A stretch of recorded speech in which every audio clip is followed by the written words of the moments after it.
19 अप्रैल को आगामी लोकसभा चुनाव 2024 के लिए पहले चरण की वोटिंग होनी है। देश में आचार संहिता लागू है। राजनीतिक पार्टियां कहीं उम्मीदवारों के नामों का ऐलान कर रही हैं तो कहीं उम्मीदवारों के नामांकन भी शुरू हो चुके हैं। इस बीच केंद्रीय मंत्री व लोक जनशक्ति पार्टी के मुखिया पशुपत कुमार पारस ने अपने पद से इस्तीफा दे दिया है। दरअसल बिहार में बीजेपी ने अपने सहयोगी पार्टियों से सीट शेयरिंग कर ली है और इसमें न तो पारस हैं न ही उनकी पार्टी। बीजेपी ने रामविलास पासवान के बेटे चिराग पासवान को अपना सहयोगी बनाया है और उन्हें 5 सीट भी दी है, जिसमें एक सीट हाजीपुर है। हाजीपुर सीट दिवंगत रामविलास पासवान की पहचान रही है। वो यहां से 8 बार सांसद रह चुके हैं। साथ ही यहां एक वक्त सबसे ज्यादा वोटों से जीतने का रिकॉर्ड भी बनाया है। कहा जाता है हाजीपुर सीट के कारण ही पारस ने मोदी सरकार से इस्तीफा दिया है, क्योंकि हाजीपुर सीट को लेकर चाचा भतीजा अड़े हुए थे और इस पूरे खेल में कैसे चिराग ने अपने चाचा को मात दे दी, चलिए आपको बताते हैं हाजीपुर लोकसभा सीट का इतिहास। धरती गूंजे आसमान, हाजीपुर में रामविलास पासवान। दिवंगत पासवान के लिए हाजीपुर की जनता ऐसे ही नारे लगाती थी। 1977 के चुनाव में रामविलास पासवान ने हाजीपुर से चुनाव लड़ा था। कांग्रेस उम्मीदवार को 4.25 लाख वोटों के अंतर से हराया था। तब पूरे देश में उनकी चर्चा हुई थी। यही नहीं, गिनीज बुक में अपना नाम भी दर्ज करवाया था। साल 1984 और साल 2009 को छोड़ दें तो रामविलास पासवान को हर बार यहां की जनता ने संसद पहुंचाया है। उन्होंने यहां से आखिरी चुनाव 2014 में लड़ा था। 2019 में उनके छोटे भाई पशुपत कुमार पारस यहां से चुनाव लड़े और जीत भी हासिल की। आइए जानते हैं क्या रहा है हाजीपुर लोकसभा सीट का इतिहास। हाजीपुर लोकसभा सीट एक रिजर्व सीट है। बिहार के पूर्व मुख्यमंत्री रामसुंदर दास इस सीट से पहला चुनाव लड़े थे, लेकिन हार गए।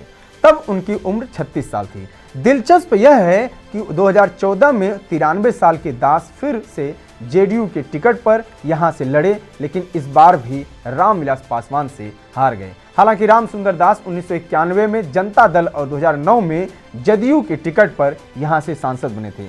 रामविलास पासवान को 1977 में यहां से 89.3% वोट मिला था।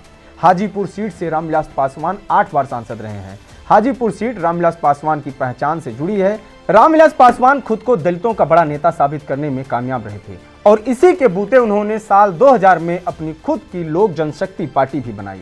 बिहार से निकलकर रामविलास ने दिल्ली तक अपनी पहुंच बढ़ाई।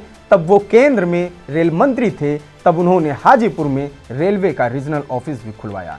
इससे उनकी छवि काम करवाने वाले नेता की बन गई। पशुपत पारस यहां से मौजूदा सांसद हैं, जबकि चिराग अभी जमुई सीट से सांसद हैं।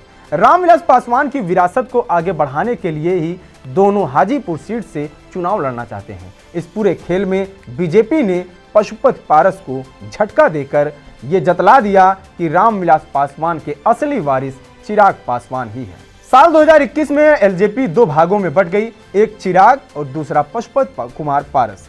ज्यादा सांसद पशुपत कुमार पारस के साथ थे। उस वक्त बीजेपी ने भी पारस खेमे को ही असली एलजेपी माना, लेकिन चिराग से रिश्ता बनाए रखा।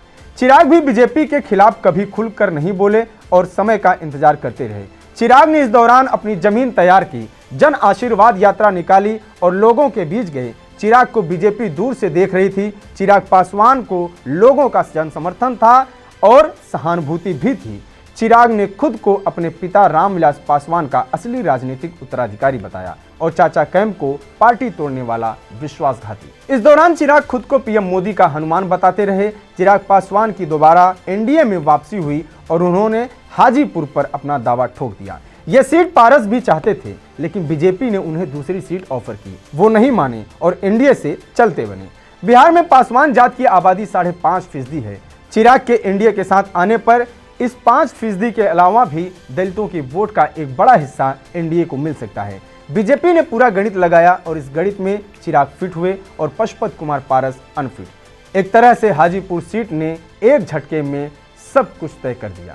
चिराग पासवान ने हाजीपुर सीट से अपनी उम्मीदवारी की घोषणा कर दी है। यहां से चिराग पासवान के लिए जीतना आसान है, क्योंकि वो दिवंगत रामविलास पासवान के बेटे हैं और उनकी विरासत को भी ढो रहे हैं। ये सीट एक बार फिर सबकी नज़रों में रहेगा, क्योंकि चिराग की जीत और हार दोनों से न सिर्फ बिहार की सियासत बदलेगी, बल्कि ये भी तय हो जाएगा कि चिराग बिहार की राजनीति में कितनी दूर तक जाएंगे। ये वीडियो आपको कैसा लगा कमेंट बॉक्स में बताएं। जुड़े रहिए टीवी 9 डिजिटल के साथ। नमस्कार।